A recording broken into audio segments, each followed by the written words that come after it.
Bienvenidos a una nueva emisión de Es Mate y Micrófono. Estamos otro lunes acompañándolos, otra semana de vacaciones y otra semana con invitados. Espero que estén disfrutando este tiempo de vacaciones. Nosotros vamos a seguir haciendo contenido durante estos meses.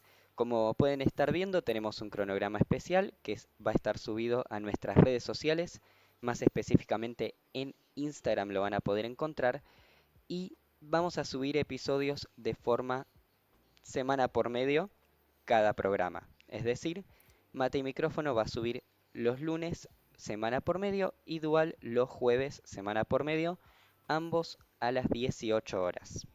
También quería contarles que vamos a seguir en Hachaitiza durante el 2026. Volvemos en febrero de este año, así que bueno, le agradecemos a toda la gente de Hacha y Tiza por habernos acompañado en el 2025 y también por darnos la oportunidad de seguir en la radio este 2026. Como siempre, para estar siempre al tanto de lo que subimos y para poder ver más contenido extra del que subimos en las transmisiones, pueden seguirnos en las redes sociales. Estamos como Regio TV Oficial, Twic- eh, tanto en Instagram TikTok, Twitch y YouTube. Y también pueden acompañarnos económicamente si quieren aportar a este proyecto mediante Cafecito y Coffee, que estamos como Regio TV Streaming. De todas formas, todo el contenido, todo está especificado en la descripción de esta transmisión, de este video, para que puedan saber un poquito más de todo lo que tenemos en Regio TV.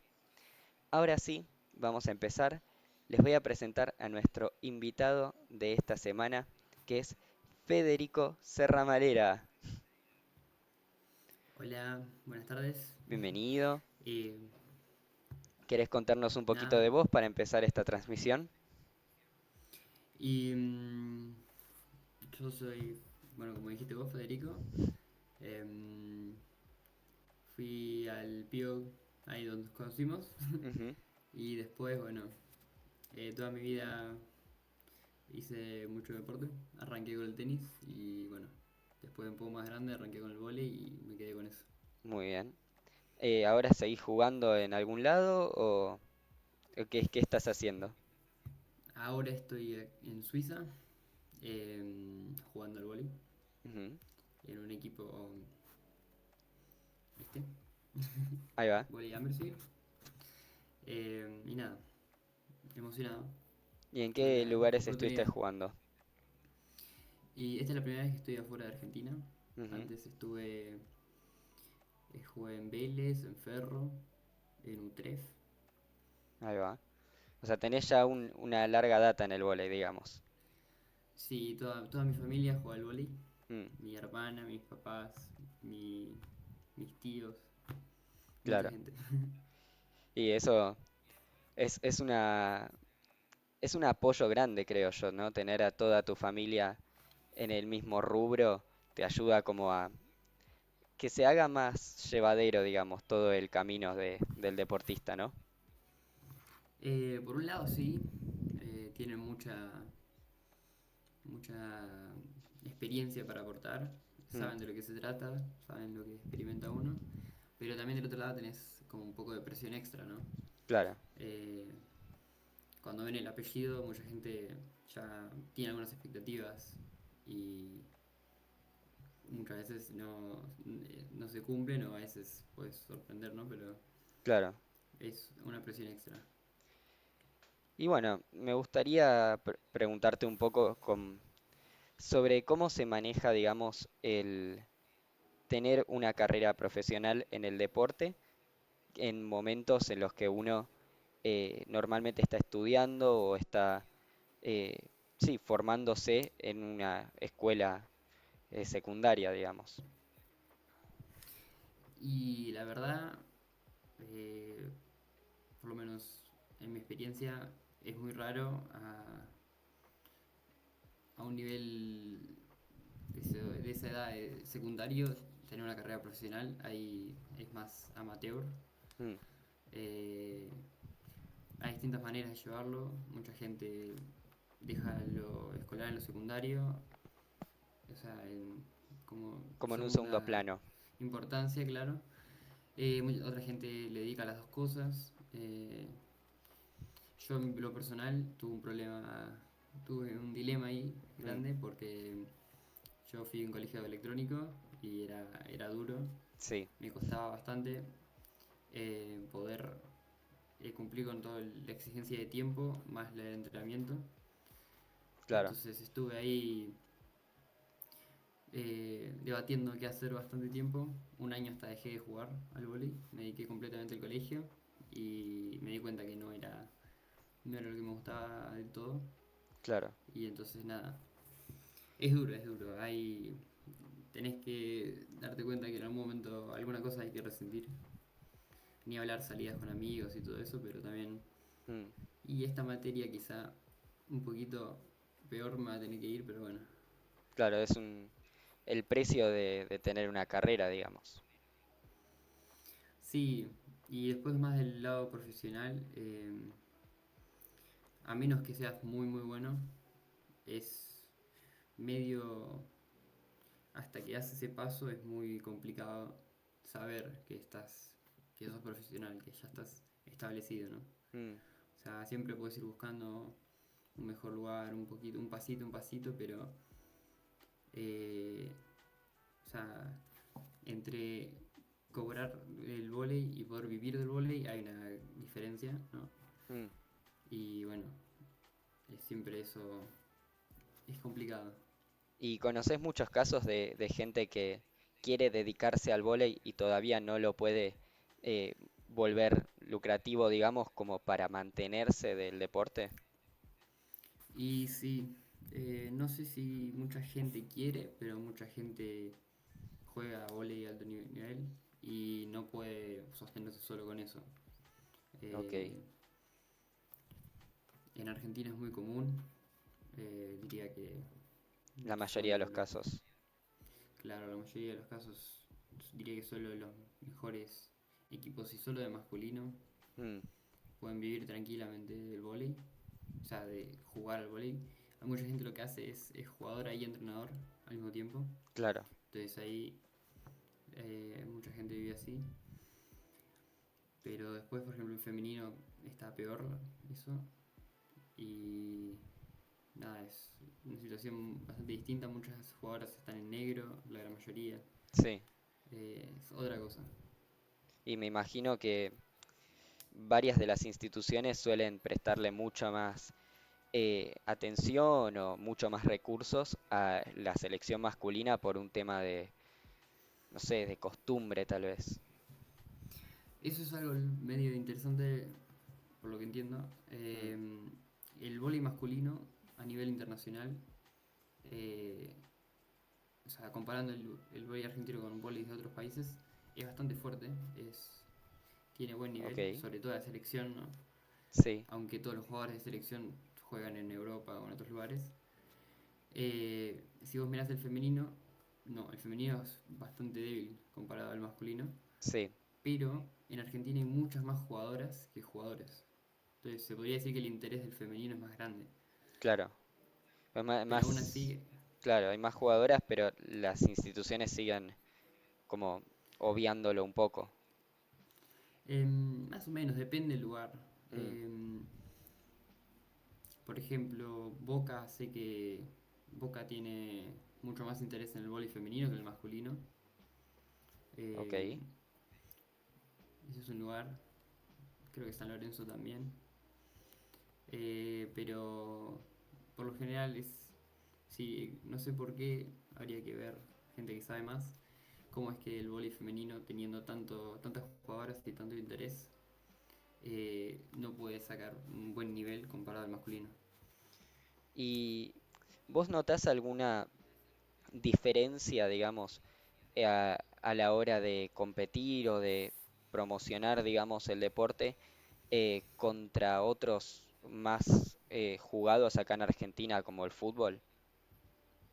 Sí, hay una gran diferencia. La que yo creo que la mayoría de la gente nunca vio un partido de vóley, Mm, ni hablar en vivo. Eh, también viene que en lo personal, siento que un vóley no es un deporte que se juega mucho, ¿no? O sea, Sí, por, primero es bastante más difícil conseguir las cosas para poder jugar. En el fútbol vos jugás una plaza y podés poner dos chancletas de palo y jugás al fútbol. sí. En el vóley tenés que conseguir una cancha con una red. O Mm, sea, si querés divertirte puedes jugar con menos, ¿no? Pero también necesitas 12 personas y todo.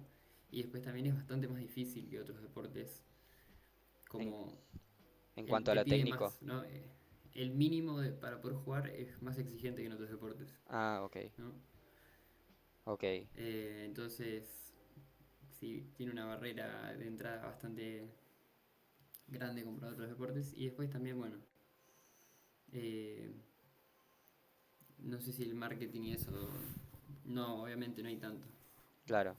¿Y notas que esto sucede solo acá o es un fenómeno que se extiende a otros países?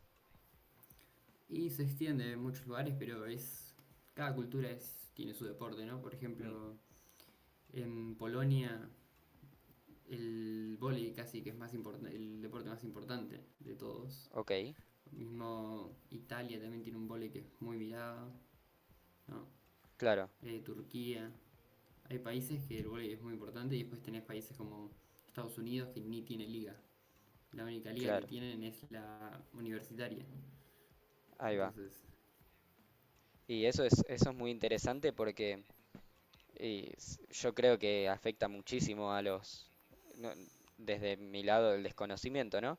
Supongo que afecta muchísimo a los jugadores en el momento en el que dicen, bueno, me gustaría dedicarme a esto, porque muchas veces en sus países no hay como una cultura fuerte de ese deporte como para poder dedicarle mucho más tiempo y profesionalizarse. y sí, sí, hay como acá hay un montón de gente que quiere ser jugador de fútbol, me imagino que en Polonia debe haber un montón de gente que quiere ser jugador de vóley, ¿no? Seguro. Entonces, Y, totalmente. y antes de pasar ya a la parte internacional de tu carrera, quería saber qué límites o barreras encontraste más que nada en los primeros años de insertarte en el deporte. Y lo primero, yo venía de jugar al tenis, ¿no? Mm, Lo primero que me encontré fue todo el aspecto grupal del vóley, ok, que tiene cosas buenas, ¿no? Como el apoyo, el sentimiento de tener como hermanos en la cancha, el poder hacerte amigos, conocer gente nueva, sí, eso está muy bueno, pero también tiene cosas malas, ¿no? De que, uy, me llevo mal con este y tengo que jugar al mismo equipo, ¿no? claro, Entonces, cómo poder lidiar con eso es también un impacto. El otro impacto también es eh, la parte física del vóley, ¿no? El vóley no es mm, ningún misterio, ser alto es muy importante. sí, Yo no soy alto, tampoco soy bajo, pero bueno. Eh, la altura juega sí, un un rol rol limitante. protagónico, sí, Y también, bueno, esto de que el vóley no es un deporte tan común, ¿no? mm, Entonces, no es como, o sea, cuando estás en el colegio hablando con gente, no es muy común decir, charlemos de vóley, no, o yo jugué al vóley con vos, no, o sea, no pasa eso, no te claro, cruzas con mucha gente. Eh, entonces, nada, es como, quizás es un poco más, te aislás un poco más, o sea, no t- es que te aislás, pero te sentís un poco más aislado que con otros deportes. tiene sentido.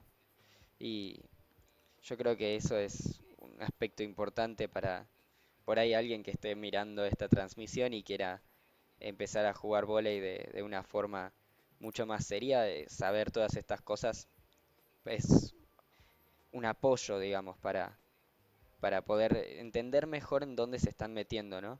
Que de todas formas yo creo que debe haber una comunidad importante de gente que pueden hacer como apoyo para estos chicos que recién estén empezando. Sí, lo que es increíble, que no sé si pasa en otros, me imagino que también, pero que yo vivo en el vóley, es como hay familias que se conocen Mm, y terminás diciendo, ah, mirá, estás jugando con el hijo de alguien que tu tío jugó con claro, él, ¿no? Entonces se termina como todos se conocen en un momento casi. claro.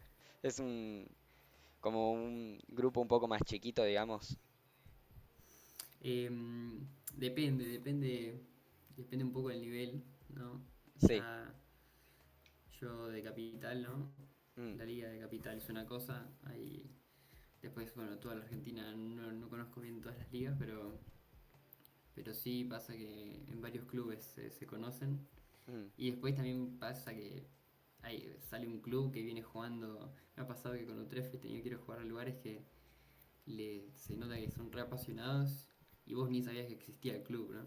Claro. Es en algún lugar ahí, el conurbano, y ni sabía que existía, y bueno, y los chavales se matan jugando al vóley.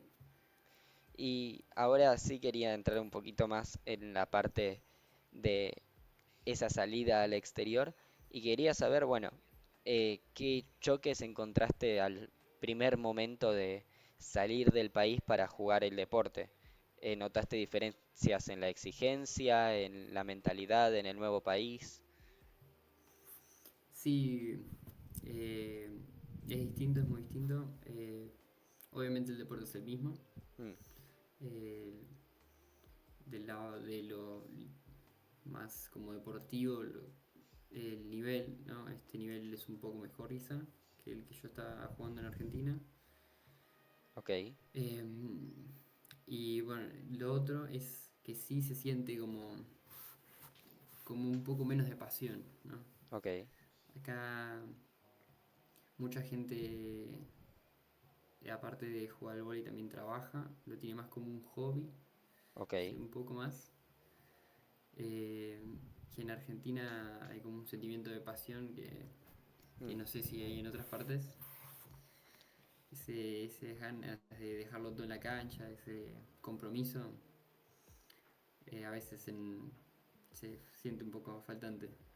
¿Y vos notás como que la gente de acá de Argentina se entrega mucho más al deporte que la gente de allá o es solamente una cuestión de que es un hobby para ellos? A ver, obviamente hay un poco de todo, no es que todas las personas son así, ¿no? Mm. Obviamente aquí hay gente re dedicada, re apasionada, y en Argentina hay gente que no le importa un carajo, pero, pero sí, en general se podría decir que en Argentina la gente es como muy apasionada con el deporte. ¿Y hay alguna diferencia en cuanto a la mentalidad de la gente con la que vos estabas jugando que te llamó la atención a la hora de salir de tu entorno en el que estabas acostumbrado? Em, y quizá, pero más que nada con algo de la situación particular de cada club, ¿no? Mm, O sea, cuando estaba en un club mejor como Ferro o Vélez, los objetivos y compromisos y expectativas eran unos que cuando estaba en un club un poco peor como Utrecht eran otras, ¿no? sí, Lo mismo acá, ¿no? Acá tienen quizá algunos objetivos distintos, algunas expectativas distintas que en el club anterior no, por ejemplo. Pero no es tanto de algo internacional, sino algo más de cada club. claro. Y notas mucha diferencia en cuanto a la preparación, digamos, que les dan a ustedes como jugadores en lo nacional y en lo internacional. Em, sí, hay una diferencia.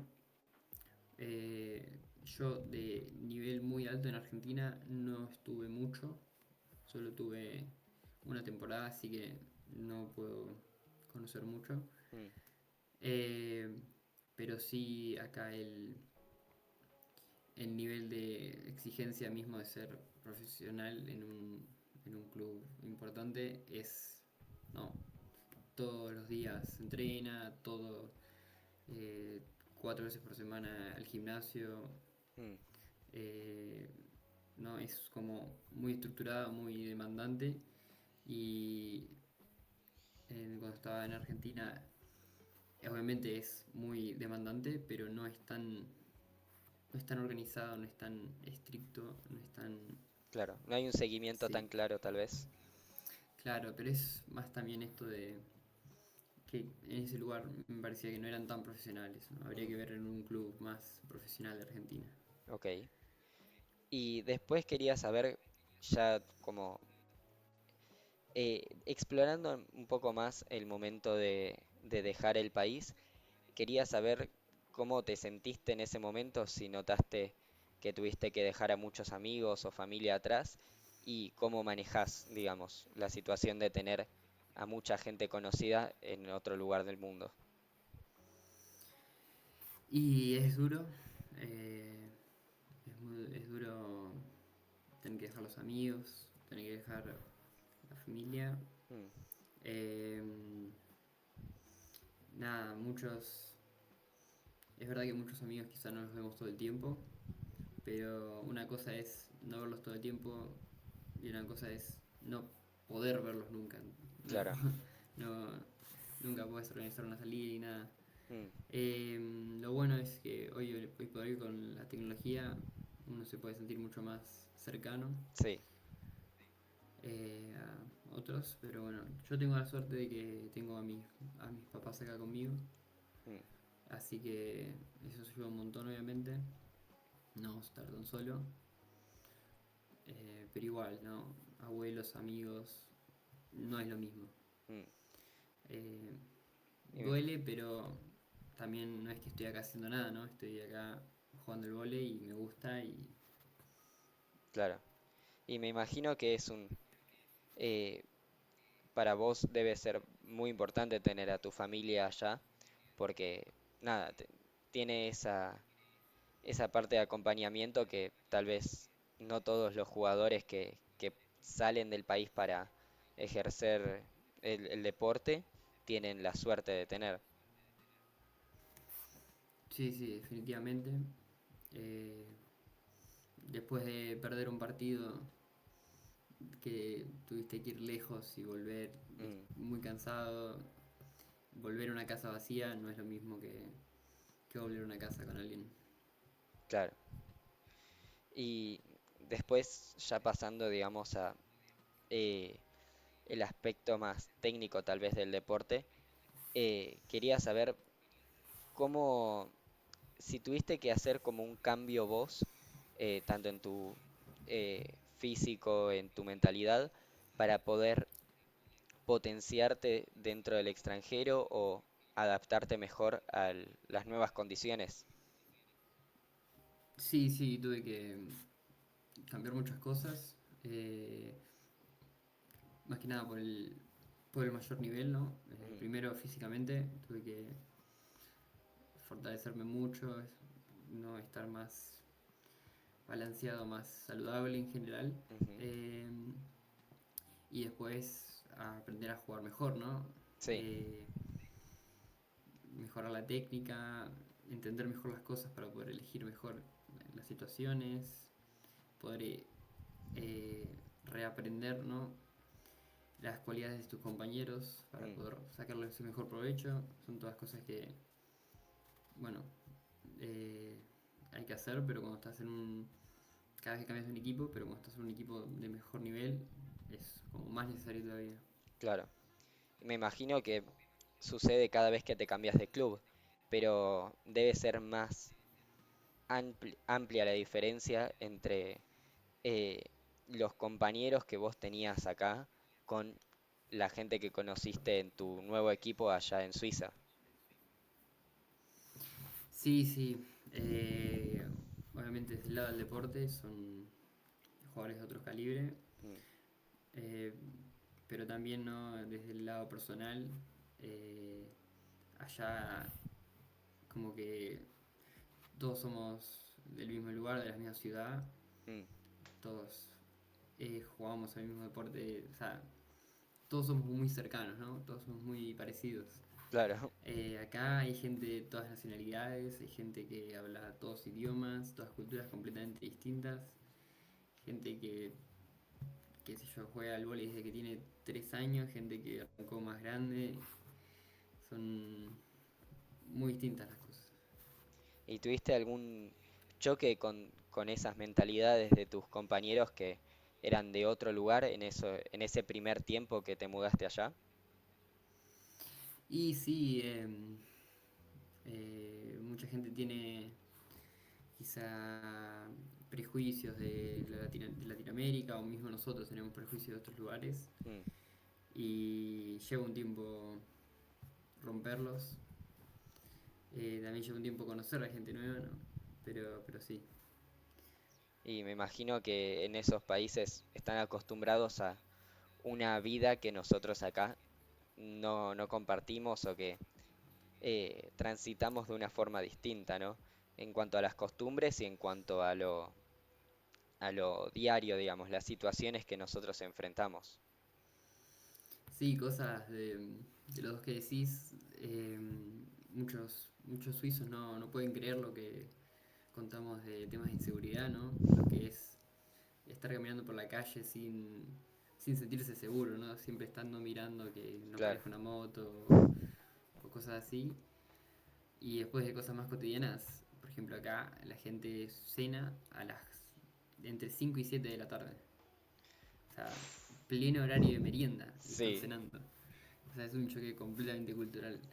Que nosotros, ¿cómo que estás cenando, no? Siempre nos claro, nosotros divertimos estamos con un jodiendo. café Claro, y y, recién a las 9 arrancamos, tranqui. claro, ¿y pudiste hacerte allá un grupo de compañeros que vos digas, bueno, con estas personas podría compartir más momentos fuera de la cancha? Sí, sí, acá hay mucha gente buena. Eh, Acá, por suerte, hay gente que habla español. Tenemos un jugador español, tenemos un jugador peruano, Mm, eh, gente del cuerpo técnico también que habla español. Entonces, de ese lado se siente como una cercanía mucho más grande. mm, Pero también hay gente que se comunica por inglés. Es gente muy piola, gente que se nota que es buena gente, ¿no? sí. Y, y nada, obviamente el vóley primeramente te junta, ¿no? Pero después descubrís gustos parecidos o algo también que te atrae y bueno, y creas vínculos.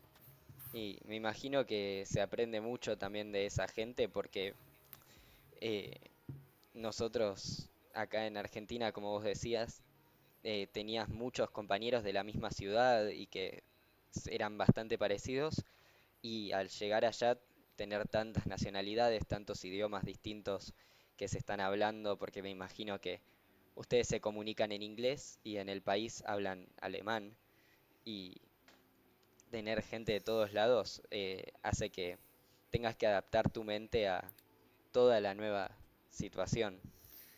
Sí, mira, en el equipo se habla. Obviamente la gente de acá, estamos en el norte de Suiza, es alemán, Mm.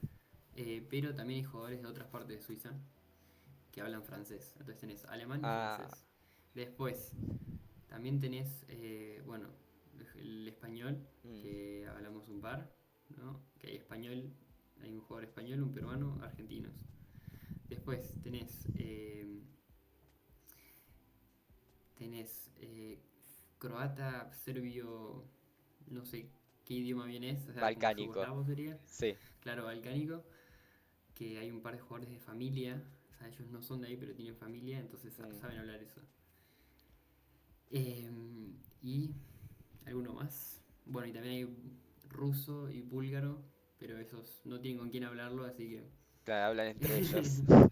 claro, no comparten. Así que sí, es un quilombo. Muchas veces estás hablando de español con uno y te pregunta alguien en otro idioma y vos le vas y le respondes en español y no entiende. O sea, nada, también así terminas aprendiendo cosas de otros idiomas. Y me imagino. Como, claro, chistes o puteadas o Expresiones, cosas, sí. apodos, claro, expresiones en otros idiomas y bueno, se potencia todo. Y en cuanto a las costumbres, ¿vos notaste que adquiriste costumbres de Suiza o de algún otro país que eran tus compañeros que acá en Argentina no tenías? Em, y no sé si es una costumbre, pero acá le dan mucha importancia a la puntualidad, Mm, cosa que en Argentina no es tanto, como, o sea, está bueno, pero bueno, no importa, si llegás, llegás. claro. No, acá es muy importante, así que es algo que tuve que acomodarme un poco. Y después el resto no lo sé, pero al revés sí. Acá como Ah, han habido varios jugadores argentinos, hay varios suizos que están tomando mate. Lo hicimos, lo conquistamos. otra coronación de gloria, me Así que bueno, encantó. eso sí. Muy bien. Ahora vamos a pasar a un segmento que te tengo preparado por acá, que son afirmaciones que yo te voy a estar contando y vos me vas a tener que decir si son mitos o son verdades del deporte de alto rendimiento en general y algunas también relacionadas con el vóley y la mentalidad de, el deportista, digamos. Perfecto, estamos. Estamos. La primera pregunta o afirmación en este caso es, en el alto rendimiento, no pain, no gain es ley absoluta. O sea, si no hay dolor, no hay ganancia. Em, es un mito muy establecido. Ok. Eh, Muchos jugadores son con esa mentalidad, pero obviamente hay un punto en el que ya no es verdad, Mm, en el sentido de que si vos te sobrepones físicamente, ignorás dolores, ignorás cosas, en un momento eso termina pasando factura y terminás generando peores daños o terminas jugando peor que si hubieses parado antes y hubieses respetado un poco más los límites. claro, Tampoco es que hay que, a no, a la más mínima, frenar, ¿no? claro. Hay que empujar, pero no hay que olvidarse de que hay que cuidarse también. Perfecto. Entonces podemos tachar a esta afirmación como un mito. Yo diría some pain, some gain. Ok, Un poco y un poco. me parece bien. Nuestra siguiente afirmación es que un jugador con talento natural supera a uno que es solo trabajador. Y es un poco de las dos, ¿no? Siento que esto se va a repetir mucho, la verdad. Mm, Hay un poco de verdad en el sentido de que hay gente que es muy talentosa y hace cosas que a otras personas les llevarían años hacer. mm, O- pero hay cosas que no importa el talento que tengas, llevan trabajo y tenés que hacer el trabajo, ¿no? ¿Qué sí, pasa? Eh, Alguien talentoso siempre puede ponerle trabajo. Alguien que mete trabajo y no es talentoso no puede ganar el talento ese. claro, Entonces, es verdad que eh, el talento es algo que no se puede ganar, pero hay un montón de cosas que son solo trabajo y ahí todos estamos igual. ok. Entonces esta afirmación es un miti miti. Yo diría que depende de qué, Ok, pero para jugar bien hay que entrenar. ok. Nuestra siguiente afirmación es que jugar en Europa es siempre más profesional y fácil que en Argentina. Fácil en cuanto a las comodidades, digamos. Y acá, esto es en Suiza, las comodidades y ¿cómo se diría esto? Las Facilidades. dónde entrenamos, con los materiales que Ok, entrenamos, todas esas cosas son espectaculares, no existen en Argentina. Cuando yo estuve ahí un rato en la selección, no estaban, o sea, a ese nivel. ok, Eh, entonces, de ese lado sí se podría decir que es más fácil. ok. O sea, no, pero ese es el tema, yo no diría más fácil, yo diría más cómodo, Más cómodo. ¿no? Ok, Porque después vos podés tener todas las cosas bien, todas las cosas perfectas, pero tenés que saber cómo entrenar, ¿no? claro, Y yo con muchas menos herramientas he entrenado mejor con algunos entrenadores en Argentina que algunas veces acá. Entonces, por ese lado, eso. Y después del lado de más profesional, de nuevo, depende a qué le decís profesional, ¿no? mm, En el lado de cantidad de plata, cantidad de sponsor y visualizaciones y marketing, sí. Yo diría que en la gran mayoría de Europa es más importante y más profesional. Pero por el lado del compromiso y la pasión y eso, no sé, depende. ok, Argentina pone mucho huevo de ese lado. ok. Tenemos una pregunta después sobre eso, así que vamos a ver cuándo sale, porque no me acuerdo el orden. La siguiente afirmación que tenemos es que la química de un equipo es más decisiva que cualquier sistema táctico. Y eh, yo diría que depende del momento. Mm, Cuando en la gran mayoría del tiempo yo diría que el planteo táctico es más importante.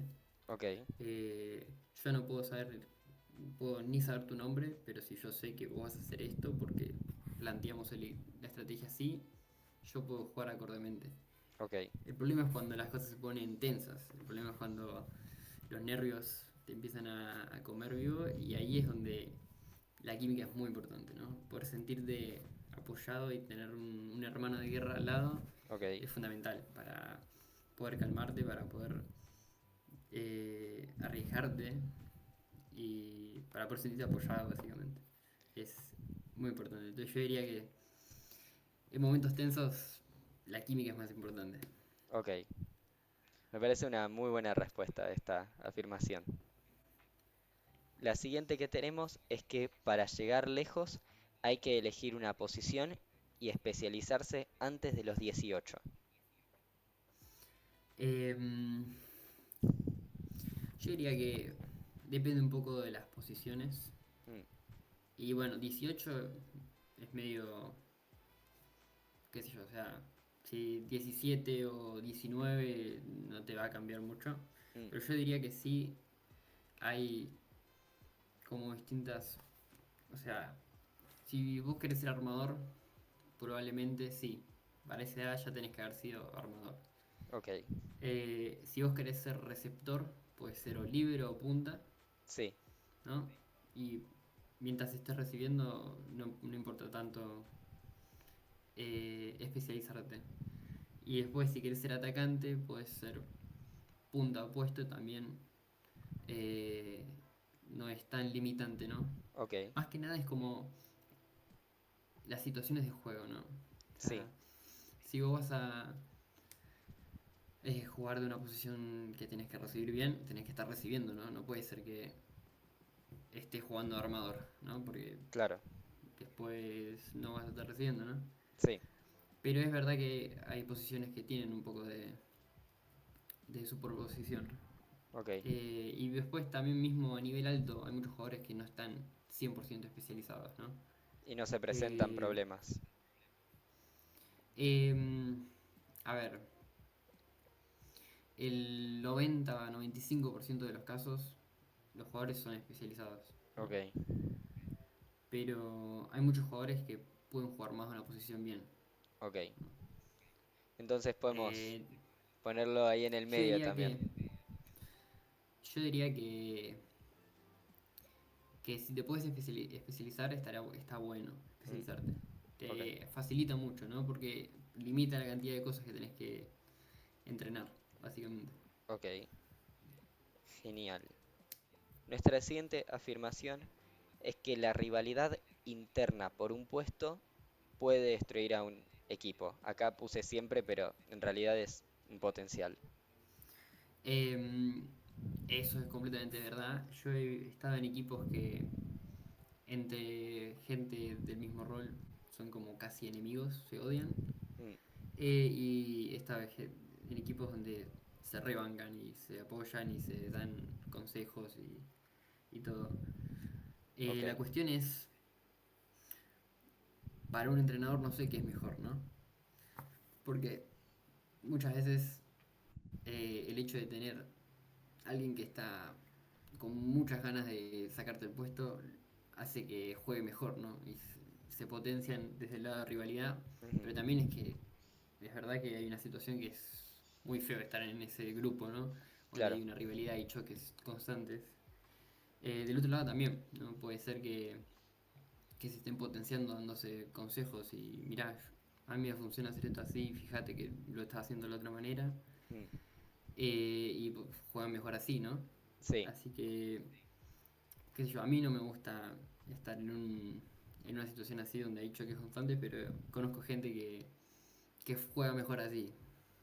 Imagino que también ahí recae un poco en el entrenador el reconocer cuáles son las cualidades de uno y otro, como para poder potenciar eso por sobre las cosas que los dos comparten, porque tal vez eso es lo que genera más choques. Claro, es verdad que cuando tenés jugadores del mismo rol que son muy distintos, es mucho más fácil tener esta como sinergia y hermandad que cuando son jugadores parecidos, ¿no? Mm, Si vos tenés un opuesto que es muy buen atacante y el segundo opuesto es muy buen bloqueador, vos sabés en qué situaciones vas a querer uno y qué situaciones vas a querer otro.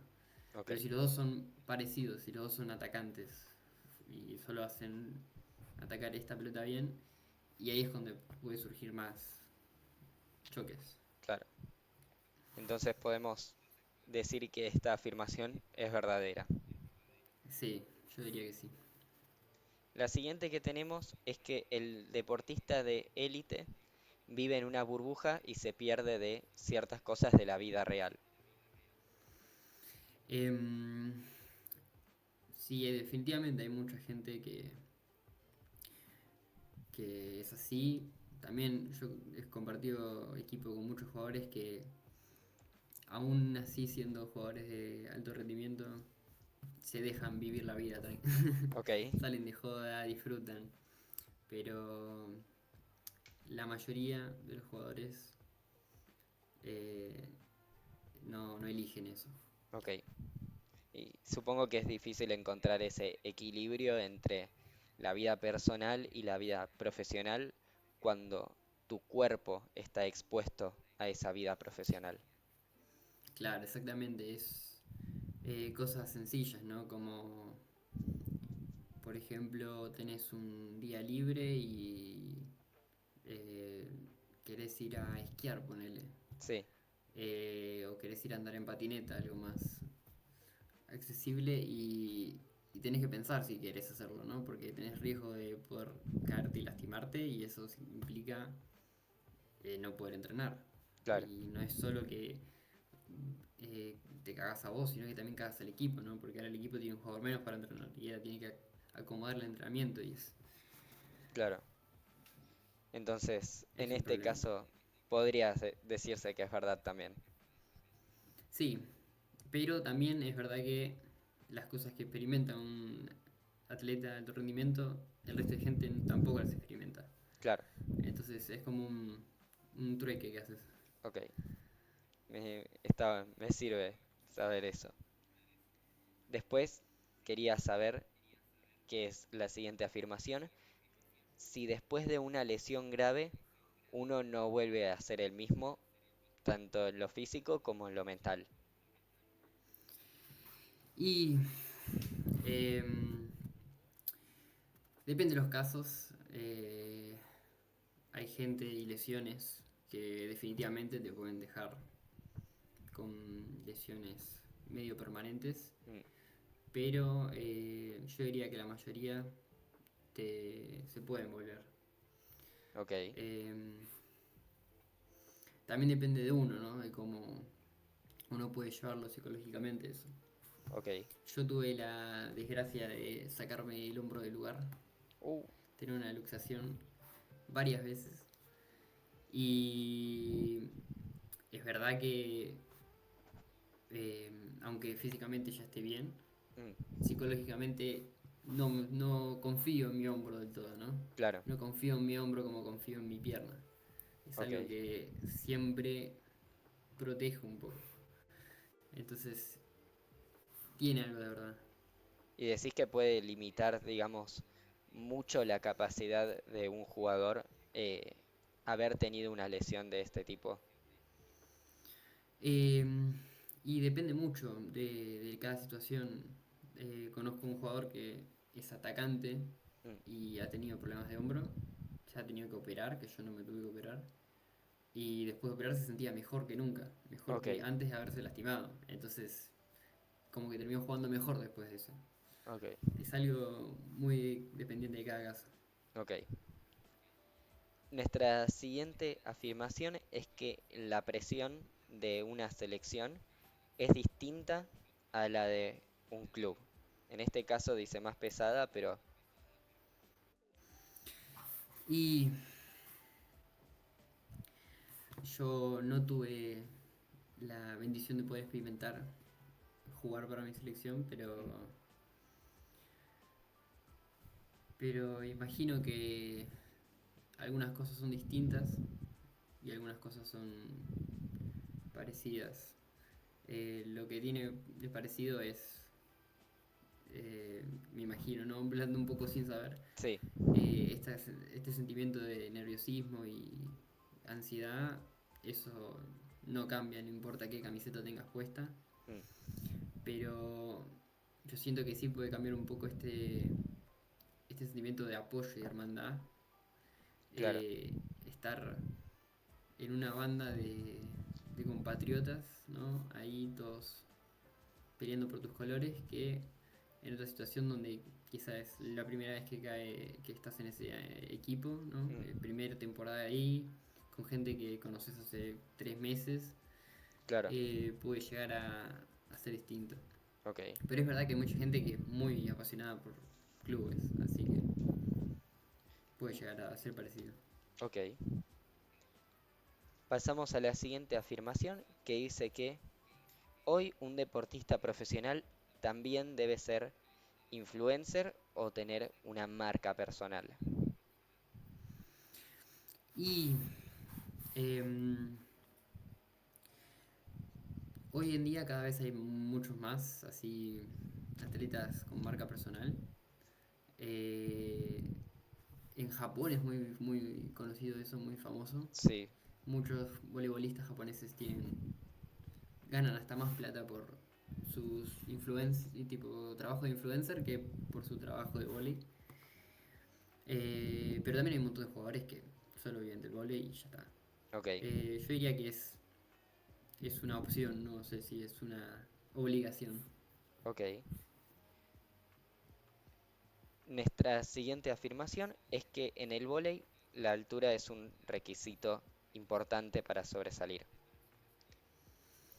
Y eso es completamente cierto, exceptuando si vos jugás de líbero. Mm, Líbero no tiene ningún requisito de altura, lo único que importa es que juegues bien. Sacando esa posición, todas las posiciones son altura dependientes, algunas más, algunas menos. La que diría que es menos es armador. ok, Eh, pero en y hay general otras sí, posiciones como centrales. Un central no puede medir menos que 1,90 m y claro. pico. Si hay un central de 1,90 m es bajo. Y eso limita mucho Es, a la gente que intenta jugar al deporte de forma profesional. claro, esto es hablando de nivel alto, Sí, pero sí, hay gente que si vos no tenés una altura ya no podés meterte en algunos roles, ¿no? ok, Por ejemplo, esto de no podés jugar central midiendo menos de 1,90 m. ok, Es inviable. Pero bueno, es verdad que yo diría que es más como hasta ahí, ¿no? Una vez que ya estás en una altura decente, ya lo que importa es jugar bien. O sea, si tenés un jugador que mide 2,10 m y un jugador que mide 1,90 m, no vas a elegir al de 2,10 m solo porque claro, porque mide es dos más metros alto. diez Claro. Ok, Pero sí, si estás jugando contra un jugador que mide 2,10 m y vos medís 1,70 m, vas a tener un problema ahí. O sea, sí, es completamente limitante de ese aspecto, pero bueno. ok, Importa jugar bien al final, ¿no? Hay muchos jugadores bajos, pero son la minoría. ok. Nuestra siguiente afirmación y anteúltima afirmación es que se dice que el peor rival siempre está en el banco de suplentes de tu propio equipo. ¿Es verdad eso? Y yo diría que no. Ok, Yo diría que la gran mayoría de las veces del banco de suplentes se siente apoyo y tipo, respuestas a problemas vienen del banco de suplentes que problemas en sí. Pero también he compartido algún equipo que él prefería ni estar ahí antes de estar en el banco de suplentes, ¿no? Que un claro, quilombo es una sensación de mierda. que me imagino. Y yo diría ya para cerrar este bloque, te quería preguntar si el momento, se dice que el momento más difícil no es el perder un partido importante, sino levantarse al día siguiente. ¿Vos qué opinas al respecto? Y es una afirmación interesante porque depende un poco también de cómo te sentís, que, qué actuación tuviste en el partido, ¿no? Si vos tuviste una buena actuación eh, y lo diste todo y no se te dio, Mm, al momento te puedes sentir muy mal igual, ¿no? Porque terminaste perdiendo el partido, pero una vez que ves lo que pasó, analizas un poco el partido y decís, bueno, yo hice lo que pude, el rival fue mejor, no hay más que hacer. ok, Y ya está. Pero si es al revés y al momento, bueno, perdí, hice lo que pude, pero después vas a analizar el partido y te das cuenta que hiciste un papelón y hiciste un montón de errores, pues definitivamente el próximo día te vas a sentir mucho peor que al momento. Con, cuando podés ver lo que hiciste, decís, ay Dios, podría haberlo ganado mucho mejor si claro, hubiese jugado mejor. ok. Bueno, yo creo que con eso cerramos este bloque de mitos y verdades. Y para empezar a cerrar un poquito, quería saber saber sobre la rutina del jugador de alto rendimiento. Por ejemplo, si pretemporada y en los momentos de competencia hay mucha diferencia en cuanto a la exigencia que ustedes tienen. Y obviamente en pretemporada es más exigente del lado físico, Mm, porque la cosa es que se viene de vacaciones y la gran mayoría de jugadores en vacaciones se dejan ir un poco, ok, se disfruten un poco más la vida, entonces después hay que volver a los niveles del año pasado, y sí, entonces ahí es muy fuerte. Pero tampoco es que una vez que arranca la temporada, listo, ya está. No, no, no, se sigue empujando igual físicamente un montón. Por ejemplo, nosotros en pretemporada hacíamos eh, toda la semana menos un día doble turno. ok, Mañana pesas, tarde entrenamiento normal. Y... eh, bueno, y un día del fin de semana libre, es verdad, me había olvidado. ok, Así que bueno, teníamos un día libre. Y, y ahora hacemos lo mismo, pero a la mañana es mucho más tranquilo y tenemos 2 días libres a la mañana. claro, es una diferencia Entonces notable, es una diferencia. Pero a ese que tenés que sumarle que ahora jugamos partidos los fines de semana. Entonces claro, yo diría que del lado físico sí, el pretemporada es mucho más duro. Pero del lado psicológico o sea, del cansancio psicológico en temporada es peor. ok. Y con el tema de el dolor, digamos, es conveniente convivir o trabajar con un dolor, entendiéndose que no es algo puntual, sino algo un poco más crónico que molesta más que duele, teniendo el miedo de que algún día se pueda convertir en una lesión grave. Y yo diría que a alto rendimiento es casi que inevitable. Todos los jugadores tienen alguna molestia constante, Mm, que no diría constante, pero que vos sabés que esto te duele cuando estás cansado, ¿no? claro, Cuando te empezás a empujar, esto te empieza a doler. Y nada, yo diría que es la consecuencia de empujar al máximo que se puede, ¿no? sí, Eh, si vos estás perfecto todo el tiempo y no tenés ningún dolor, es que todavía puedes empujar un poco más. Entonces, obviamente, una vez que llega ahí, hay que ver si hay que encontrar el límite, ¿no? ok. Para no lastimarse. Pero sí, sí, es completamente normal y inevitable. Y en cuanto a lo mental, referido a eh, la nación de uno, la ciudadanía de uno, ¿sentís que una vez que empezás a jugar en otro lugar y te convertís en el único del equipo de este país, te convertís un poco como en el representante de, en este caso de Argentina? Totalmente, totalmente. La gente cuando piensa en un argentino tiene un prejuicio y vos cuando caes o le reforzás el prejuicio o se lo cambiás, ¿no? Claro, Es, eh, es completamente cierto de la cultura, de las formas de hablar,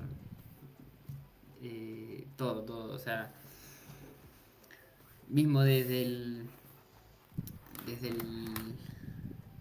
compartir la cultura, ¿no? sí, Eh, Le enseñas a tomar mate, le explicas por qué haces esto, también te explica a vos por qué hace otras cosas. Es completamente así, todos son embajadores de sus naciones y comparten cultura. me encanta. Y en tu caso, ¿eso te pesa o te alienta a jugar de otra manera? Y las dos cosas, ¿no? Cuando, por ejemplo, en Argentina tenemos el, el prejuicio, la expectativa de que los argentinos son muy, muy jugones, muy. Mm, eh, o sea, quizá no son los que van más fuerte y más alto, pero sí son los que van y te picantean amagan, más. te muestran, claro, son los que son muy jugones, muy. Mm, Te cagan por algún lado jugando, ¿no? sí, Esa es como la visión que tenemos, que tiene el mundo de nosotros. Y eso es como, viste, yo soy argentino, yo tengo te puedo que, hacer alguna cosa. Aunque no claro, sea cierto, ¿no? Aunque a mí no me guste jugar así, pero te da como un cierto reconocimiento. Pero también es como, bueno, yo vengo de una nación que es fuerte en el deporte, entonces no quiero defraudarla en ese sentido. claro. Y bueno, ya estamos llegando al final de este programa. Para, como última pregunta, quería saber qué te gustaría que venga en tu futuro, tanto como deportista y como persona común, digamos. Y ojalá poder seguir haciendo esto, ojalá poder mejorar mi nivel de vóley, mejorar las ligas en las que juegue y eso. Mm, Ojalá también poder estudiar un poco mientras poder conseguir algún título mientras juegue, estaría bueno. mm, Es una cosa que hacen muchos jugadores. Y bueno, y nada, eso, disfrutar mis años de que se puede jugar al vóley bien, ¿viste? Porque eso es lo que tiene también la carrera deportiva, que tienes los años contados, ¿no? sí, Uno puede trabajar de contador toda la vida, no al vóley. claro. ¿Y algo que te gustaría dejarles como reflexión o algo que te gustaría contarle al público? Em, yo diría que al final de todo lo importante es disfrutar y querer hacer lo que uno está haciendo, ¿no? Ujú, Eh, si vos querés hacer lo que estás haciendo, los días malos los vas a poder sobrellevar y si vos podés disfrutar, ¿no? Bueno, los días buenos los vas a disfrutar, ¿no? claro, Esto se puede aplicar a todo, ¿no? El deporte es es importante porque físicamente es duro de llevar, pero bueno, estudiar tampoco es fácil, Lógico, trabajar de ingeniero tampoco es fácil, médico lo mismo, ¿no? Y bueno, me imagino que deben disfrutar para poder trabajar de eso todos los días. lógico. Me gusta mucho esa reflexión de cierre. Te agradezco por haber venido a este episodio.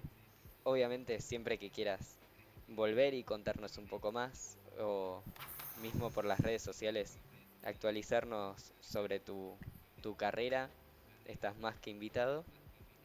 Eh, Quería invitar también a la gente a que esté atenta a nuestras redes sociales, porque nosotros seguimos haciendo contenido todas las semanas. Pueden seguirnos en Instagram, en TikTok, en Twitch, en YouTube como Regio TV Oficial. Pueden aportar económicamente a nuestro Coffee y Cafecito. Coffee es internacional, Cafecito solo para Argentina. Y también pueden seguirme a mí en las redes sociales si quieren. Estoy como soy San Martínez, tanto en TikTok como en Instagram. Gracias por habernos acompañado esta semana y ojalá ustedes nos estén acompañando la semana que viene. Nos vemos.